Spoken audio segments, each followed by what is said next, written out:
Hey guys, it's the Mtg Noob here, and I'm here with. Cybot again. Today we're going to be talking about your collection a little bit. So if you look on the left, you will see all the filters. Now I know one thing about the old client is the card filtering was not really great. It was a little bit confusing. Here it looks so much cleaner and nicer. To the right, you'll see all the cards in your collection. They're going to show you all of the cards until you actually specify your filters. And if you look at the bottom, you will see the decks and binder feature, which allows you to create decks and put cards from your collection into your decks and actually put your cards into binders, which allows for much easier trading. So, Cybot, I'm going to let you talk more about the new features of the beta and anything I quickly overlooked. Well, the collection is something that they really wanted to make solid and improve upon it compared to the previous version. It still has a few bugs in it, but it's getting better with each update. In addition to the manual text filter on the side, there's also options to filter by format and just about any stat of the card, including color, set, type, etc. At the top, there's some advanced filters where you can filter by quantity that you own. It has a little slider bar, and there's two checkbox options: collectible and not collectible. Basically, the collection uses the gatherer, and not all cards are online, but with the not collectible option, you can see some cards that aren't available for collecting. There's also a version option where you can have it show all versions you own instead of stacking them all together. There's also foil, non-foil options and promo, non-promo options. There are sorting options, which are all your normal sort by name, by color, converted mana cost, rarity, or set and collector number,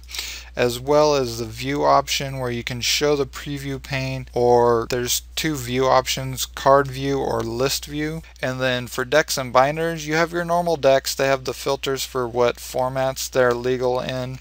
You'll see little icons next to them if you don't have all the cards or it's not legal for the format or whatever. And then something new with the beta is the binder system. You can set up multiple different trade binders for different trade scenarios. So you have your bots binder and your buddy trade binder and your loan binder.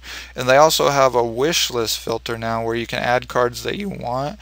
And when you're trading with other people, you can pick this as a filter option, and it'll filter their collection and show you only cards that are on your wish list. Sorry, just to chime in quickly, I know one thing that I hate doing is when I need a ticket and I don't want to go to the store and put in all my information, I always have to unclick all of the things that I don't want the bots to take, because then it's a pain to get them off the trading list and everything like that. So the fact that you could make a binder of just cards you want to sell the bots sounds so awesome to me. Yeah, it's definitely a very useful feature. What am I waiting for? I should upgrade to the beta already. Another feature is the other products tab you'll see up here in the filters. It has things like tickets, sealed products, your qualifier points, and then Vanguard and planar cards. So Cybot, I see under the collection of all your cards, there's 3 buttons: Add Deck, Add Category, and Add Binder. Why don't you tell me a little bit about Add Deck? Alright, in the collection, when you want to create a new deck, you just click the Add Deck button. You'll see this prompt here. Basically, to create a deck, you just need a deck name, you select the format, and then a new feature in the beta is you get to pick a deck box. I believe they're going to update with more deck boxes in the future. You can also import decks, but we'll go into that more in detail in a future video. For binders, it's basically the same thing. You click the Add Binder button, give it a name. You have a choice to make it the active binder, and then you also get to select a cover for your binder. There's also an import option as well. As for the Add Categories button, that function isn't working right now. I'm not exactly sure what it is. Once they add that functionality in, we'll go into detail about that in a future episode. Okay, sounds great. Thanks for the information. In this series of videos, we are hoping that you don't feel rushed and we're going too fast. Obviously, we want you to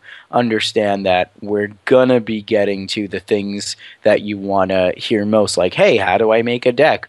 or what are good cards, or what should I do? Should I trade these cards? How do I buy from a bot?